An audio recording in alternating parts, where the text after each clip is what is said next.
का ये ख्वाब है। लेकिन आचार्य जी, पड़ोसी देश में हो रहा है हमारे, बांग्लादेश में हिंदुओं की हत्या हो रही है, उस पर आप क्या कहेंगे?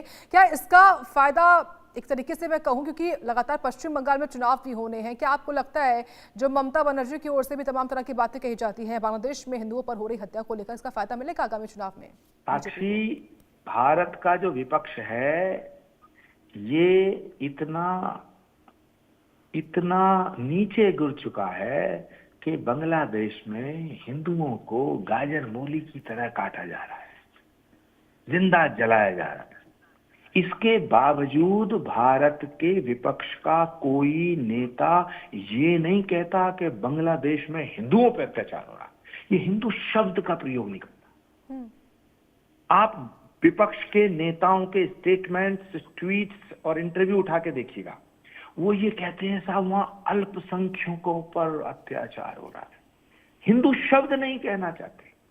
ये दुर्भाग्य है और अफसोस के साथ मैं कह रहा हूं कि ये जितने नेता हैं वो सब हिंदू हैं, जन्म से हिंदू। लेकिन आप बार बार हिंदू समाज की एकता की बात करते हैं, आपको क्या लगता है आज सबसे बड़ा खतरा क्या है हिंदू समाज के लिए, उसकी एकता के लिए? किसी भी समाज को अगर तोड़ना है तो वो या तो लालच दे के टूटता है, जो कमजोर लोग हैं वो लालच से टूट जाते हैं, और जो भटके हुए लोग हैं वो अज्ञानतावश टूटते हैं। तो ये जो जातिवाद का जहर है ये सनातन को कमजोर कर रहा है। ये जो जातियों में खंड खंड हो रहा है सनातन, इसको एक करने की जरूरत है और हम लोग निरंतर इसका प्रयास करते हैं। हम पूरे विश्व में रहने वाले सनातन धर्म को मानने वाले लोगों से कहना चाहते हैं, आप किसी भी पार्टी के सदस्य हों, किसी भी पार्टी में चुनाव लड़ें, किसी भी पार्टी की राजनीति करें, लेकिन सनातन के झंडे के नीचे रहें। ये ना भूलें कि आप सनातनी नहीं है।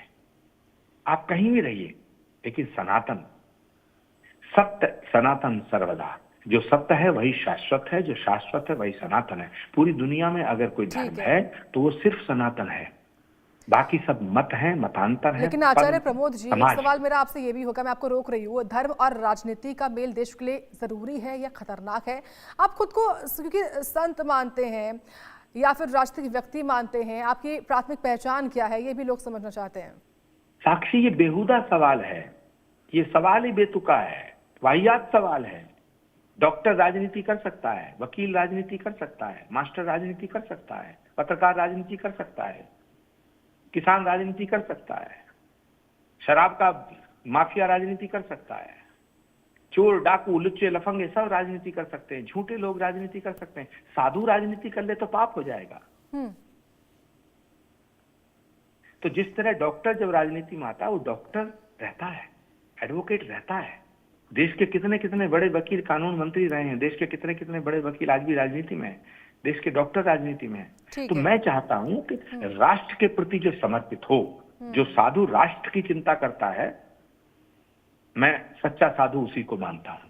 तो राजनीति करना गुनाह नहीं है, क्योंकि राष्ट्र तो राजनीति से चलेगा, देश राजनीति से चलेगा। हाँ, राजनीति तोड़ने की नहीं होनी चाहिए। एक आखिरी सवाल है मेरा आपसे, क्या कांग्रेस ने हिंदू भावनाओं को लंबे समय तक नजरअंदाज किया है? आपको लगता है क्या आप भविष्य में किसी सियासी भूमिका में खुद को देखते हैं, या कांग्रेस से दूरी की असली वजह क्या रही है? आपकी विचारधारा रही है या फिर नेतृत्व से मतभेद रहा है? मेरा नेतृत्व से मतभेद क्यों होता? नेतृत्व से मतभेद होने का कारण रहा होगा ना। तो नेतृत्व से यूं ही थोड़ी मतभेद है कि वो नेतृत्व हम नेतृत्व नहीं है। मैं कांग्रेस की अध्यक्षता का तो चुनाव लड़ना नहीं चाहता था, और यदि लड़ना चाहता तो लड़ लेता। ये विषय नहीं है, विषय है मूल विचारधारा का। ये कांग्रेस अब वो कांग्रेस नहीं रह गई है जो महात्मा गांधी की कांग्रेस थी। वो कांग्रेस जो वंदे मातरम गाती थी, वो कांग्रेस जो भारत माता की जय बोलती थी, वो कांग्रेस जो रघुपति राघव राजा राम पतित पावन सीता राम बोलती थी।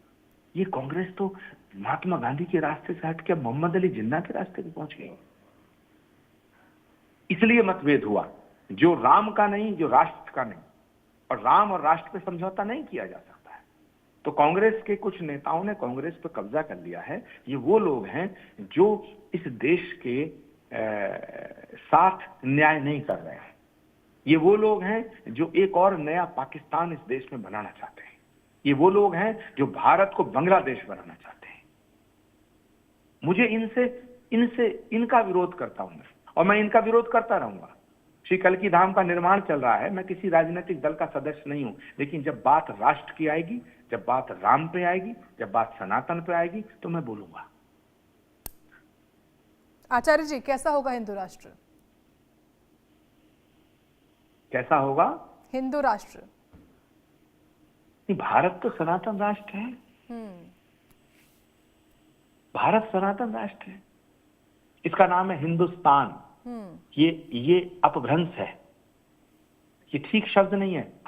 सच्चा जो शब्द है वो हिंदुस्तान है।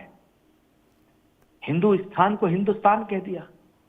ये so called pseudo politics, so called secularism है, स्यूडो सेक्युलरिज्म है।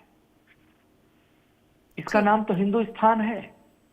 पूरी दुनिया में सनातन का ओरिजिन कहाँ है? भारत भूमि।